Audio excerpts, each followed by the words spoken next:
चलो तो अपन को आज डिस्कस करना है एब्जॉर्प्शन, है ना। एब्जॉर्प्शन कंप्लीट करना है, कल स्टार्ट कर दिया था। तो देखो एब्जॉर्प्शन के टाइप्स,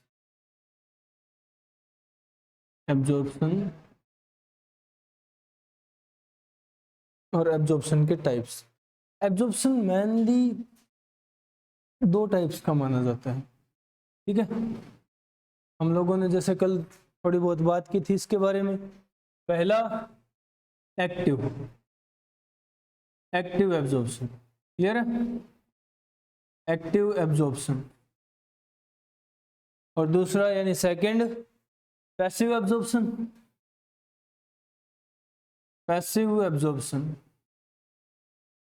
डिफरेंस क्या है दोनों में, एक्टिव एब्जॉर्प्शन और पैसिव एब्जॉर्प्शन में? तो देखो एक्टिव एब्जॉर्प्शन जो है, नाम से पता चल रहा है एक्टिव होगा। एक्टिव यानी एनर्जी रिक्वायर्ड होगी, यहाँ मतलब एनर्जी करेंसी एटीपी यूज होगी, क्लियर है। पैसिव यानी कोई एनर्जी रिक्वायरमेंट नहीं होगी, मतलब कोई एटीपी यूज नहीं होगी, no use of ATP, no use of ATP, energy use नहीं होगी, क्लियर है। अब यहाँ एनर्जी क्यों यूज हो रही है? क्योंकि ये जो ट्रांसपोर्ट है, ये जो एब्जॉर्प्शन है, ये जो मूवमेंट है डाइजेस्टेड फूड पार्टिकल्स की, ये होती है according to, sorry against the concentration gradient. Energy use हो रही है ना, तो against the concentration gradient absorption होगी, absorption against the concentration gradient, the concentration gradient, concentration gradient के अगेंस्ट एब्जॉर्प्शन होगी, क्लियर है। जबकि यहाँ एब्जॉर्प्शन होगी, एटीपी यूज नहीं हो रही है, तो मतलब एब्जॉर्प्शन कैसी हो रही है? According to concentration gradient, according to concentration gradient,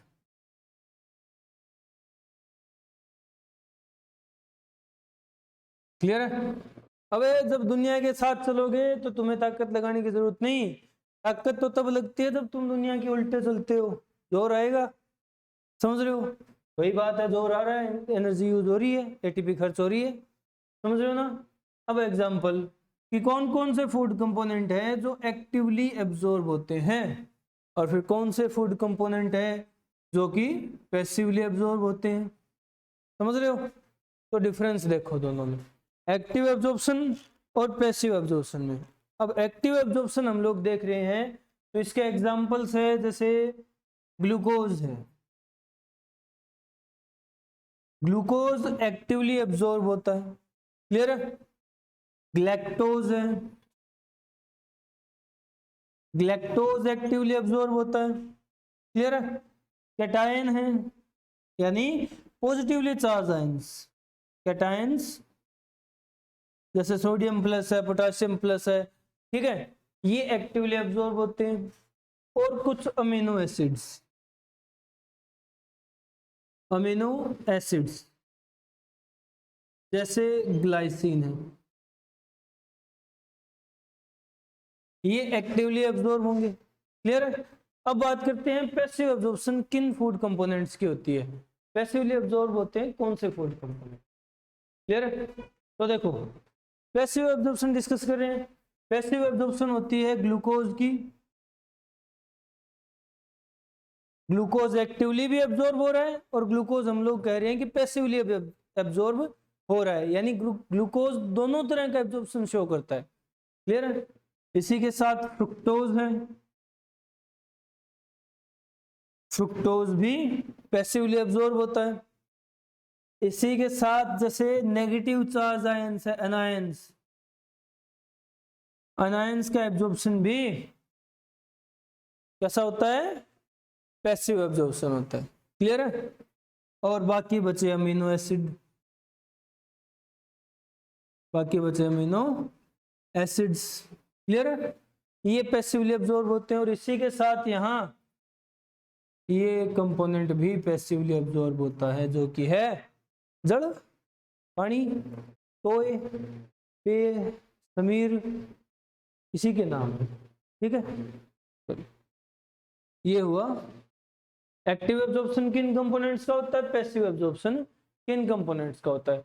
तो देखो ग्लूकोज हम लोगों ने एक्टिव में भी बात की, ग्लूकोज पैसिव में भी बात की है, अमीनो एसिड जैसे ग्लाइसिन एक्टिव में भी बात की और बाकी अमीनो एसिड्स की पैसिव में भी बात की है। तो जरूरी नहीं कि एक कंपोनेंट एक ही तरीके से एब्जॉर्ब हो, अलग अलग तरीके भी अपना सकता है। अबे आफ्टर ऑल कंपोनेंट्स को क्या होना है, एब्जॉर्ब भी तो होना है। मेरा मकसद पूरा हो रहा है, चाहे मैं घर के आगे वाले गेट से जाऊं चाहे पीछे वाले से जाऊं, जा तो घर में ही रहा हूं ना। हाँ वो बात दूसरे के पीछे मैं किसी को दिखाई नहीं दूंगा। चलो तो आफ्टर ऑल ये एब्जॉर्ब हो गए दोनों तरीके यूज करके, क्लियर है। अब ये तो हुई दो टाइप्स की, एक्टिव और passive on the basis of energy.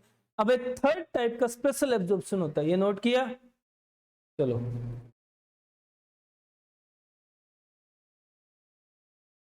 ये है एक्टिव और पैसिव एब्जॉर्प्शन।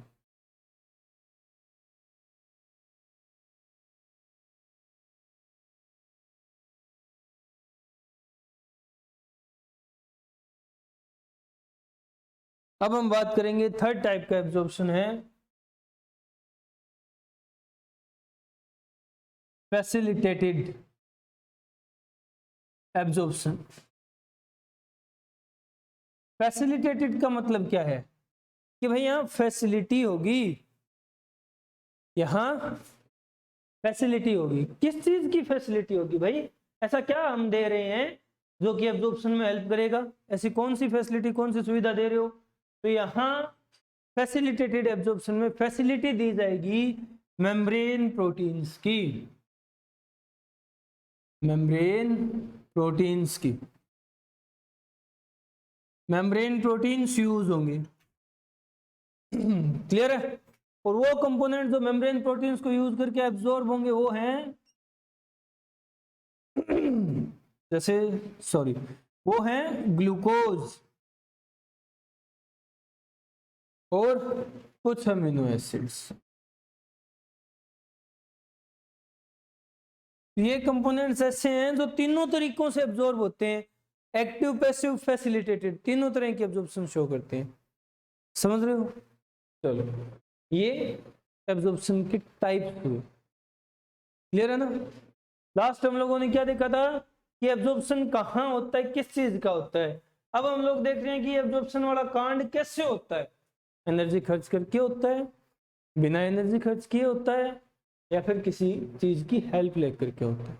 समझ रहे हो, ये एब्जॉर्प्शन के टाइप्स हैं। अब चलो आगे चलते हैं। नेक्स्ट ये हुई एब्जॉर्प्शन की टाइप्स डिस्कस हो गई। अब हम बात करेंगे कंपोनेंट्स की जो एब्जॉर्ब हो रहे हैं, ये एब्जॉर्प्शन कंपोनेंट्स की किस तरह से होती है। ठीक है, यानी कंपोनेंट्स है वो कैसे एब्जॉर्ब होते हैं, कहाँ जाते हैं।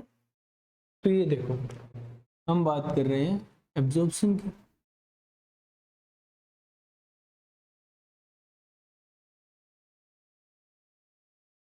एब्जॉर्प्शन की और एब्जॉर्प्शन में देखो हमारे पास कंपोनेंट में कार्बोहाइड्रेट है, क्लियर है। और कार्बोहाइड्रेट सिंपलेस्ट फॉर्म में टूटा है, अभी अभी मत बनाओ, पहले देखो कार्बोहाइड्रेट सिंपलेस्ट फॉर्म में टूटा है, ग्लूकोज मान लेते हैं हम लोग, है ना। ग्लूकोज सबसे सिंपलेस्ट फॉर्म, तो ये ग्लूकोज मॉलिक्यूल भरे पड़े हैं।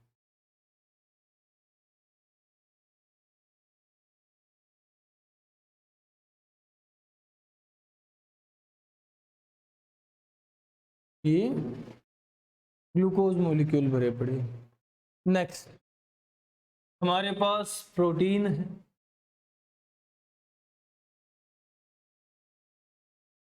प्रोटीन सबसे सिंपलेस्ट फॉर्म में टूटता है अमीनो एसिड, तो अमीनो एसिड्स भरे पड़े हैं अपने पास।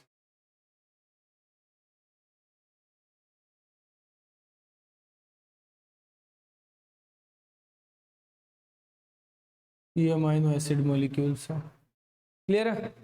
और तीसरा अपने पास कंपोनेंट है फैट्स।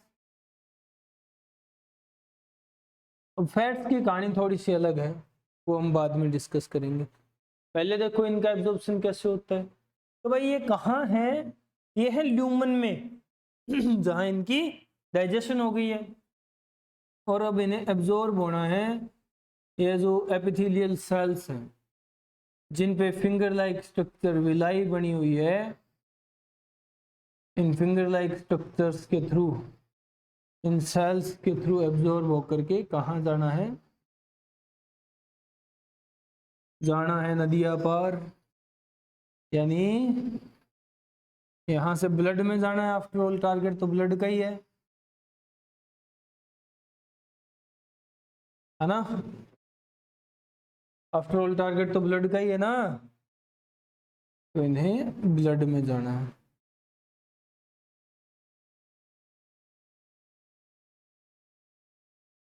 ब्लड में कैसे जाएंगे, तो भाई इस एपिथेलियम के नीचे ब्लड वेसल होगी जहां आफ्टर ऑल ये एब्जॉर्ब कर लिए जाएंगे। ये है वो ब्लड वेसल, ये वो ब्लड वेसल है, ठीक है, जिसके अंदर ये एब्जॉर्ब होंगे। और यहाँ ब्लड वेसल के साथ साथ हम लोगों ने क्या कहा था कि लिम्फ वेसल भी प्रेजेंट होती है ना, लिम्फ वेसल भी प्रेजेंट होती है। ये लिम्फ वेसल है, ठीक है। चलो, ब्लड वेसल होगी, लिम्फ वेसल होगी। अब जो ग्लूकोज है अपने पास, यानी कार्बोहाइड्रेट डाइजेशन का प्रोडक्ट है, ये कैसे एब्जॉर्ब होगा, ये यहां से डायरेक्ट एब्जॉर्ब कर लिया जाएगा, ठीक है, डायरेक्ट एब्जॉर्ब कर लिया जाएगा।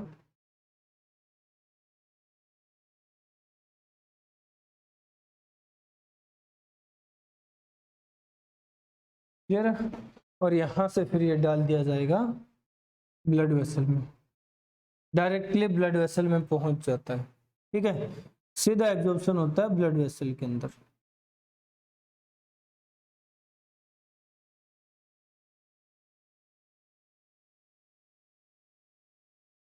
सीधा ब्लड वेसल के अंदर एब्जॉर्प्शन हो गया। यही कुछ प्रोटीन मॉलिक्यूल्स के साथ होता है, यानी प्रोटीन्स की सबसे सिंपलेस्ट फॉर्म अमीनो एसिड ये जो टूटी है, ये डायरेक्ट एब्जॉर्ब होती है। क्लियर है, डायरेक्ट एब्जॉर्ब हो गई, यहाँ इंटेस्टिनल एपिथेलियम में पहुंची, और यहां से ये डायरेक्ट ब्लड के अंदर डाल दी जाती है, तो ये भी डायरेक्टली एब्जॉर्ब हो गया।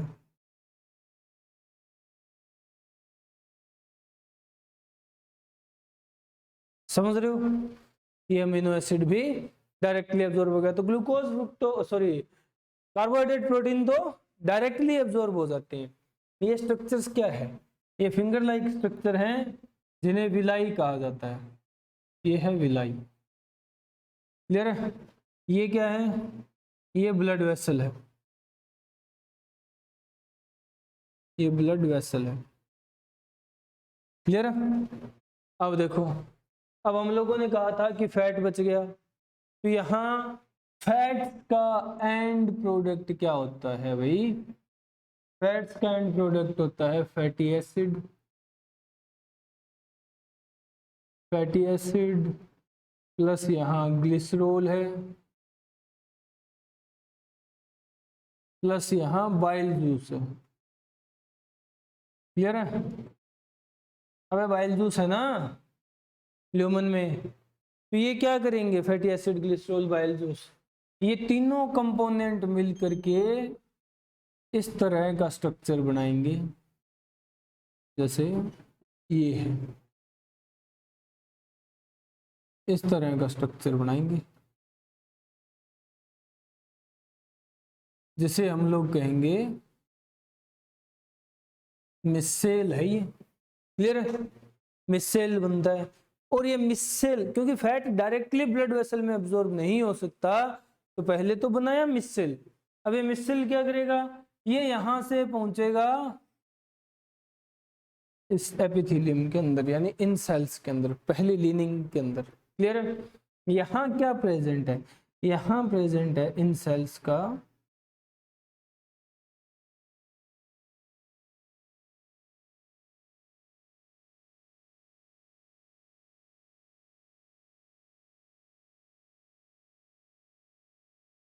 Smooth endoplasmic reticulum. ये क्या है? Smooth endoplasmic reticulum, SCR। Clear है? स्मूथ एंडोप्लाज्मिक रेटिकुलम है। स्मूथ एंडोप्लाज्मिक रेटिकुलम के पास पहुंचे। यहाँ स्मूथ एंडोप्लाज्मिक रेटिकुलम क्या करेगा? इनको एब्जॉर्ब होने लायक शक्ल दे देगा, स्ट्रक्चर दे देगा। कैसे? तो भाई इनको कवर कर देगा एक लिपिड लेयर के अंदर। ये जैसे ही यहां से निकलेगा ये बन चुका होगा ऐसा मॉलिक्यूल।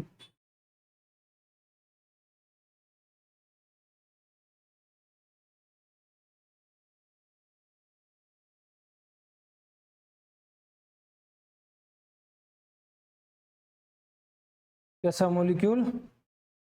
ऐसा मॉलिक्यूल बन चुका होगा। इसको लिपिड लेयर के अंदर बंद कर देगा, इसके ऊपर एक लिपोप्रोटीनस कवरिंग डाल देगा। क्लियर है? समझ रहे हो? और अब इस स्ट्रक्चर को, अब इस मॉलिक्यूल को हम लोग कहते हैं काइलोमाइक्रोन। काइलोमाइक्रोन। और अब ये काइलोमाइक्रोन डायरेक्टली एब्जॉर्ब होने लायक है। ये लिम्फ वेसल में डायरेक्टली एब्जॉर्ब हो जाता है। ठीक है?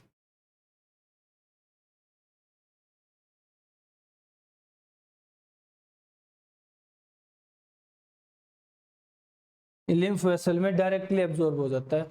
और लिम्फ वेसल बाद में इसको जाकर के ब्लड में मिक्स कर देती है, क्योंकि लिम्फ जाकर के ब्लड में मिक्स होता है और उसके साथ ये भी ब्लड में पहुंच जाता है। तो डायरेक्ट नहीं पहुंच सकता था तो इनडायरेक्टली पहुंच गया। ये क्या है? इस ब्लड वेसल को हम लोग सॉरी इस वेसल को हम लोग क्या कहते हैं? इसके लिए क्या टर्म यूज करते हैं, क्या टर्मिनोलॉजी यूज करते हैं? ये वेसल है lymph vessel. Lymph vessel. Clear है? तो इस तरह से कार्बोहाइड्रेट, प्रोटीन और फैट का एब्जॉर्प्शन होता है।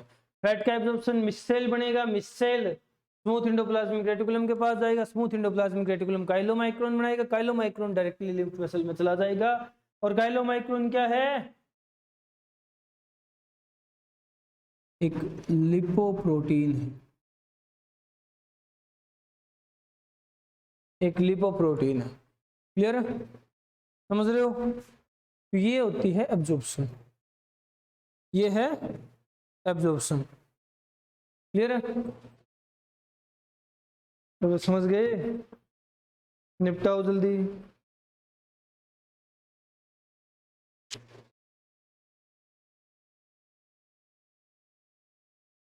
जल्दी निपटाओ।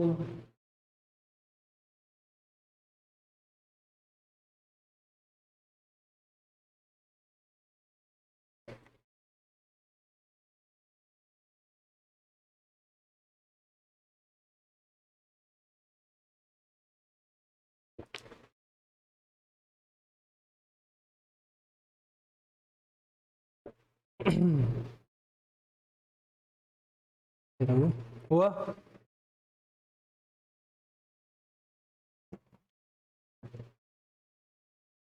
चलो,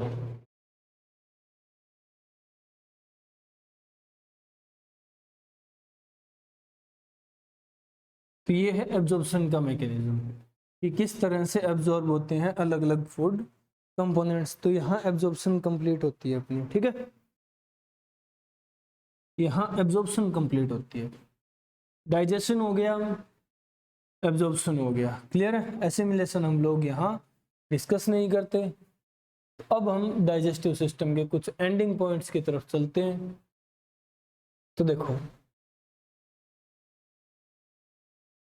एंडिंग पॉइंट्स की तरफ चलते हैं, तो हम लोग बात करेंगे डाइजेस्टिव सिस्टम के रेगुलेशन की। Regulation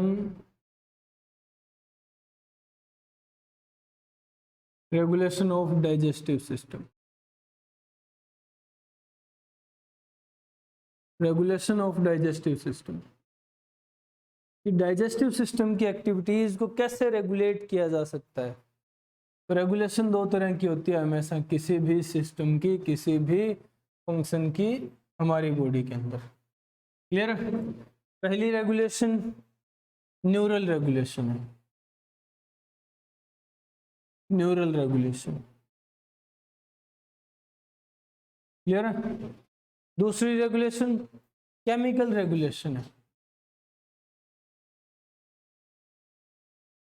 chemical regulation. क्लियर है? न्यूरल रेगुलेशन में रेगुलेशन होगी न्यूरल सिग्नल्स के थ्रू। तो कैसे होती है? जो डाइजेशन जो है हम लोग चाह करके नहीं कर सकते और चाह करके ना ही रोक सकते हैं। तो कैसी प्रोसेस है? इनवॉलेंट्री प्रोसेस है, इनवॉलेंट्री प्रोसेस है। अगर इनवॉलेंट्री प्रोसेस है तो कौन रेगुलेट कर रहा होगा? अगर इनवॉलेंट्री प्रोसेस है तो कौन रेगुलेट कर रहा होगा? रेगुलेटेड बाय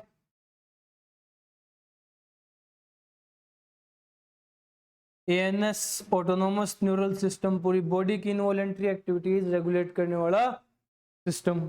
ठीक है, ऑटोनोमस न्यूरल सिस्टम। और ऑटोनोमस न्यूरल सिस्टम किस तरह से रेगुलेट कर रहा होगा? तो देखो एएनएस के दो पार्ट होते हैं, एएनएस के दो पार्ट हैं। एक तो है एसएनएस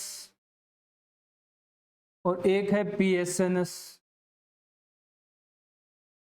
ठीक है, एसएनएस यानी sympathetic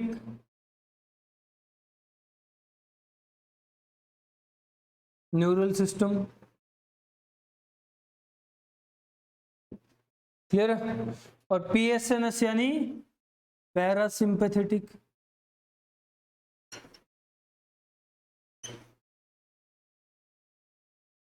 parasympathetic neural system. Clear है? अब सिंपैथेटिक न्यूरल सिस्टम और पैरासिम्पैथेटिक न्यूरल सिस्टम किस तरह से रेगुलेट कर रहे होंगे? तो देखो सिंपैथेटिक न्यूरल सिस्टम क्या करता है? हमारे डाइजेस्टिव सिस्टम की एक्टिविटीज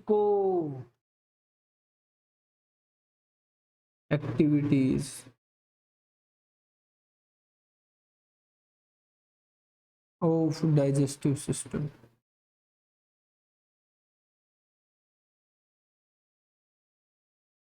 डाइजेस्टिव सिस्टम की एक्टिविटीज को डिक्रीज कर देगा। क्लियर है? और parasympathetic neural system activities of digestive system को इंक्रीज कर देगा। क्लियर है? ये डाइजेस्टिव सिस्टम की एक्टिविटीज को इंक्रीज कर देगा। ऐसा क्यों होता है भाई? रीजन तो जो एएनएस है ना, एएनएस ऑटोनोमस न्यूरल सिस्टम, ये इस तरह डिजाइन किया गया है कि ये इनवॉलेंट्री एक्टिविटीज को कम ज्यादा कर सकता है, बंद नहीं कर सकता, चालू नहीं कर सकता। ठीक है, हार्ट बीट इनवॉलेंट्री एक्टिविटी है, बढ़ सकती है, घट सकती है, रुक नहीं सकती। ठीक है, समझ रहे हो? डाइजेस्टिव सिस्टम की एक्टिविटीज बढ़ सकती है, घट सकती है, रुक नहीं सकती। तो इसके दो पार्ट होते हैं, एसएनएस और पीएसएनएस। ये किस तरह से काम करते हैं? ये करते हैं सिग्नल्स पे काम। सिग्नल्स किस तरह के? अगर मेरी बॉडी को सिग्नल मिल रहा है 3F का, 3F फियर, फाइट, फ्लाइट, यानी डर लग रहा है मुझे, मेरा रोड़ा हो गया है, लट पड़ रही है मुझे, ठीक है, किसी ने मुझे हवाई जहाज से धक्का दे दिया, जिस कंडीशन में फटने को हो जाए सदर, तो उस कंडीशन में ये एसएनएस एक्टिवेट होता है, ठीक है। और ये सारी जो इमरजेंसी कंडीशन वाली एक्टिविटीज है उन्हें बढ़ा देगा, जैसे हार्ट बीट बढ़ जाएगी, जैसे स्वीट सिक्रीशन, पसीना ज्यादा आएगा, बढ़ जाएगा, ठीक है, जैसे प्यूपिल का डायमीटर बढ़ जाएगा, ठीक है, जैसे खड़े हो जाएंगे रोंगटे, ठीक है, रोंगटे खड़े हो जाएंगे, समझ रहे हो, तो इनको हाइपर कर देगा। अब फॉर सपोज तू इधर आएगा, मैं तेरे दे दबा दब दे दबा दब दे दबा दब मार रहा हूं, रुक ही नहीं रहा मैं, ठीक है, एक्शन इनवॉलेंट्री हो गया है, मेरे बस का नहीं है, मार रहा हूं मैं, बस मार रहा हूं, तो क्या तेरा मन करेगा उस वक्त कि सर थोड़ा सा बाथरूम करके आना है, खाली होके आना है, हो क्या हूं, करेगा, करेगा या नहीं, तेरा मन करेगा कि सर वो आज संडे स्पेशल डाइट मिलेगी तो थोड़ा सा खाना खा के आता हूँ, करेगा,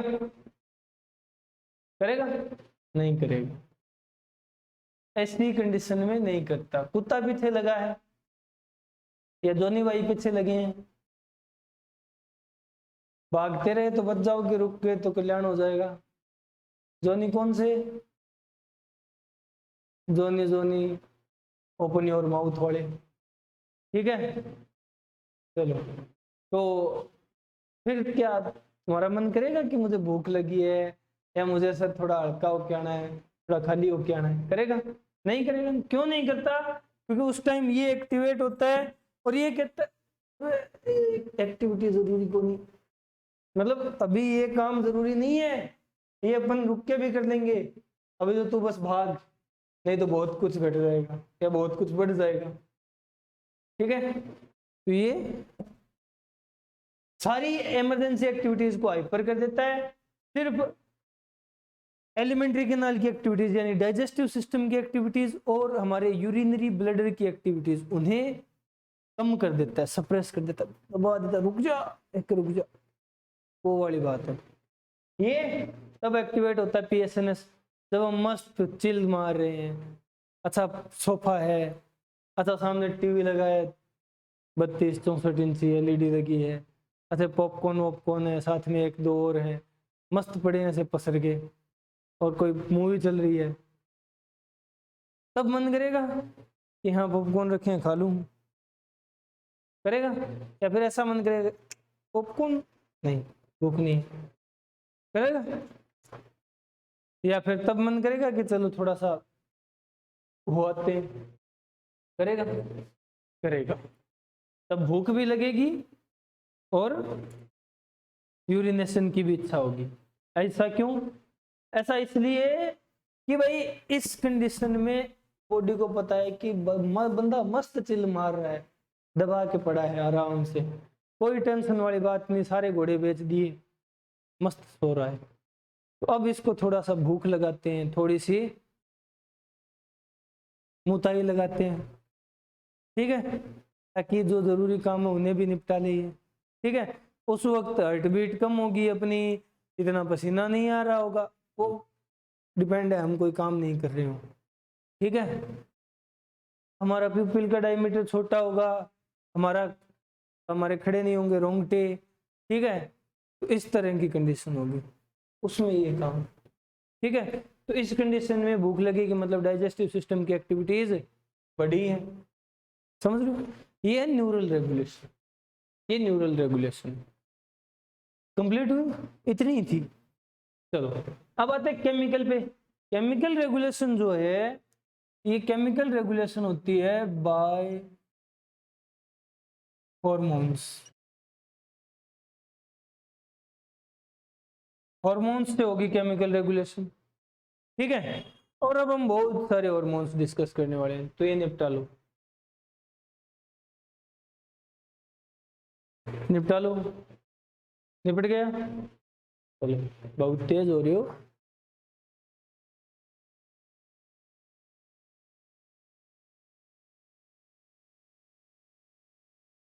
ये हो गया न्यूरल रेगुलेशन। अब हम केमिकल रेगुलेशन की बात करेंगे, यानी सिर्फ हार्मोन हार्मोन खेलेंगे, केमिकल केमिकल।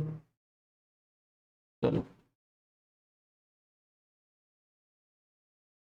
तो अब हमारे डाइजेस्टिव सिस्टम में काम आने वाले हॉर्मोन्स की बारी।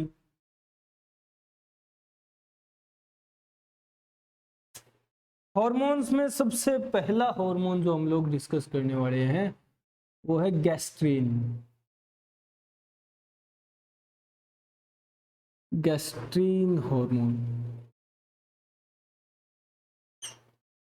गैस्ट्रीन हार्मोन का सोर्स क्या है भाई?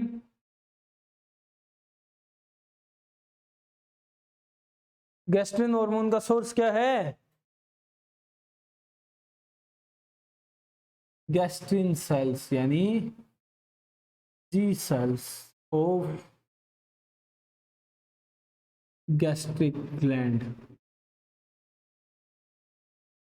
गैस्ट्रिक ग्लैंड की तलहटी में, मतलब नीचे की तरफ प्रेजेंट जो जी सेल्स होते हैं, वहां से गैस्ट्रिन हार्मोन सिक्रेट किया जाता है। और कांड, सॉरी, एक्शन, मतलब इसका काम क्या होता है? ये हार्मोन क्या करता है? काम क्या है इसका? स्टिमुलेट करना, stimulate secretion of gastric juice, gastric juice की सिक्रेशन को बढ़ाना, ये इसका काम है। पहला हार्मोन हुआ। दूसरा, दूसरा है एंटेरो गैस्ट्रोन, और इसे ही बोलते हैं जीआईपी। जीआईपी यानी गैस्ट्रिक इनहिबिटरी पेप्टाइड।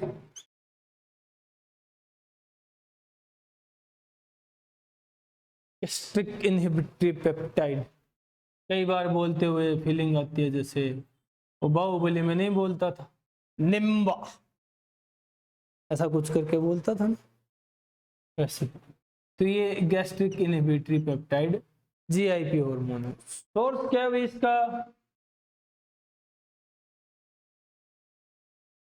इसका सोर्स है ड्यूडेनल एपिथेलियम।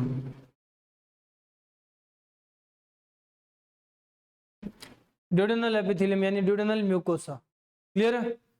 वहां से सिक्रिएट किया जाएगा। और क्या कांड करता है भाई ये, मतलब फंक्शन क्या है, क्या एक्शन करता है?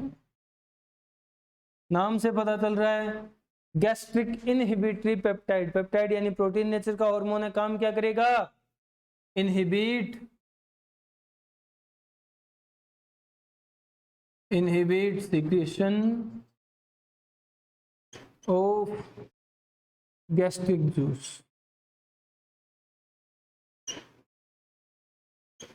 Inhibit secretion of gastric juice, clear है? चलो next, third, secretin. Secretin hormone, secretin hormone का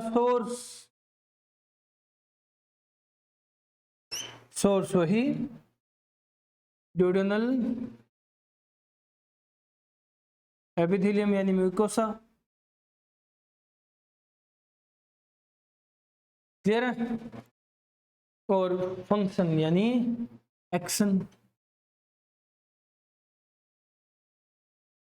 एक्शन, सिक्रेटिन का एक्शन थोड़ा सा समझने वाला है। कैसे? कि ये क्या करता है, इंक्रीज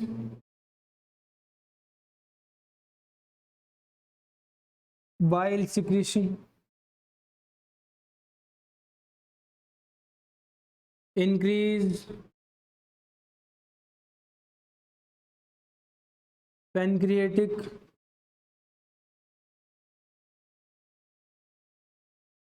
जूस सिक्रीशन और इनहिबिट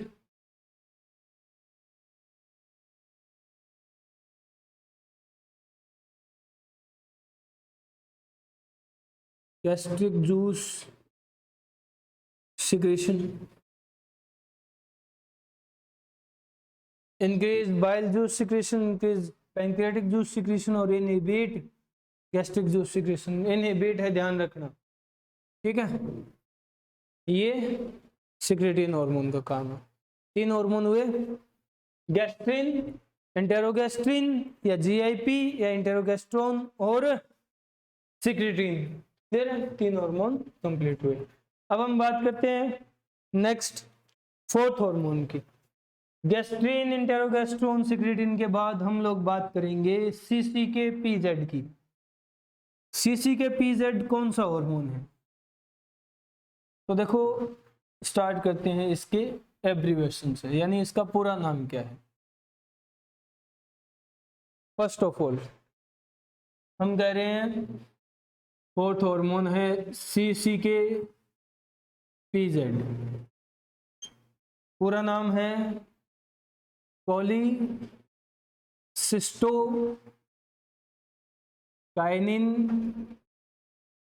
सीसीके और pancreozymin. Cholecystokinin pancreozymin, CCK PZ. Clear है, सीसीके पीजेड, कोलिसिस्टोकाइनिन पेनक्रियोजाइमिन। नाम से पता चल रहा होगा कि सोर्स क्या है और फंक्शन क्या है। नहीं चल रहा तो हम लोग बता देते हैं सोर्स क्या है। सोर्स और इसका एक्शन। तो देखो, सीसीके पीजेड का सोर्स है epithelium, entire epithelium, entire epithelium of small intestine.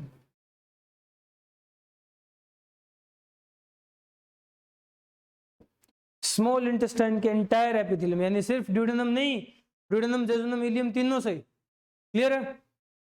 Action, ये स्टिमुलेट करता है, नाम से पता चल रहा होगा, स्टिमुलेट गॉल ब्लैडर। क्लियर है, स्टिमुलेट पैनक्रियाज। समझ रहे हो, दोनों पे एक्शन करेगा। कोलिसिस्टो, कोली मतलब बाइल, सिस्टो मतलब गॉल ब्लैडर, काइनिन और पेनक्रियोजाइमिन। समझ रहे हो।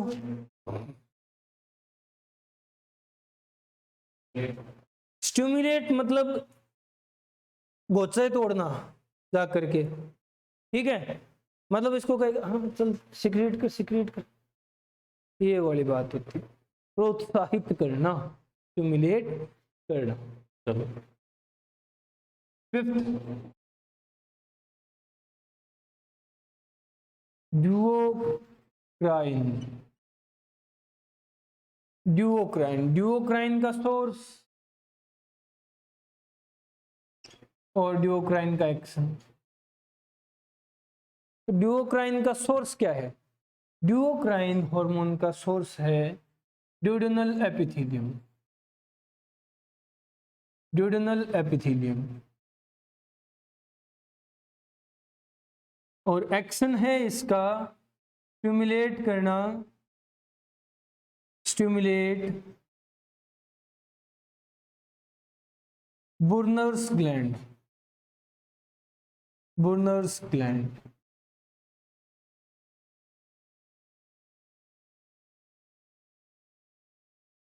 बोनस ग्लैंड को स्टिमुलेट करना ड्यूओक्राइन का। क्लियर है? नेक्स्ट सिक्स्थ है विलिक्राइनिन।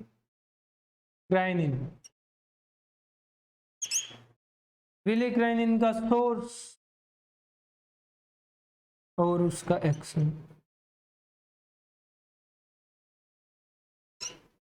विलिक्राइनिन का जो सोर्स है वो है entire epithelium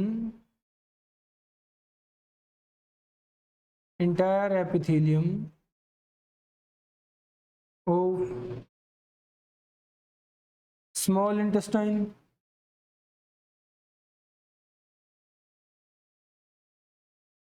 entire epithelium of small intestine, और फंक्शन है स्टिमुलेट मूवमेंट ऑफ विलाई।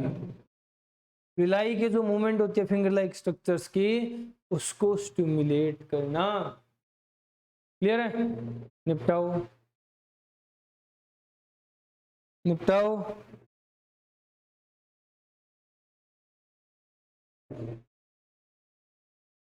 हो गया। चलो, ड्यूओक्राइन, विलिक्राइनिन, CCK-PZ, गैस्ट्रीन, इंटेरोगेस्ट्रोन, सिक्रिटीन, 6 हो गए। अब बाकी बचे हुए डिस्कस कर लेते हैं।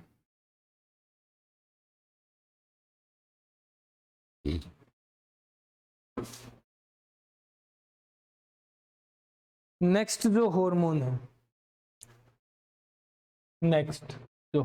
है वो है PP हार्मोन। याद आ रहा है कुछ? सोर्स क्या है?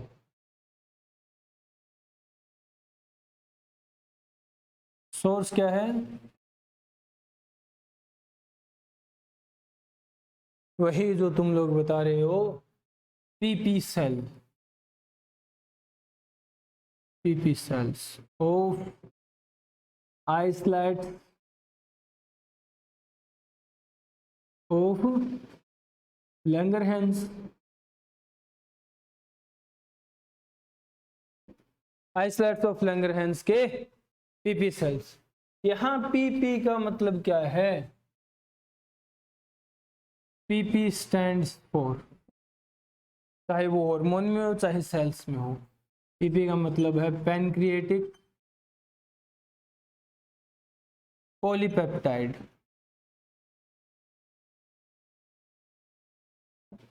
Pancreatic polypeptide. क्लियर है? तो एक्शन क्या होगा? एक्शन है कि ये इनहिबिट करता है, inhibit secretion of pancreatic juice, inhibit secretion of pancreatic juice. Pancreatic juice की सिक्रीशन को इनहिबिट करता है। क्लियर है? समझ गए? चलो नेक्स्ट,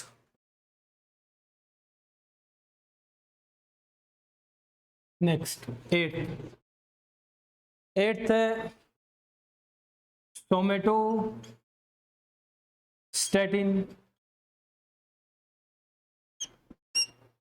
सोमेटोस्टैटिन किसने सिक्रीट किया था? शाबाश। सोर्स है delta sales of islets of Langerhans.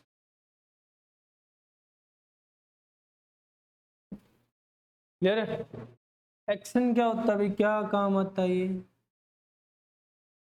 अगर एक्शन की बात करें तो देखो, सोमेटोस्टेटिन ये ग्रोथ हार्मोन का एंटागोनिस्टिक हार्मोन है। क्लियर है? ये क्या करेगा? इनहिबिट करेगा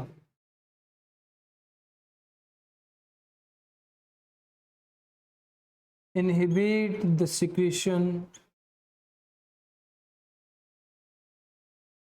of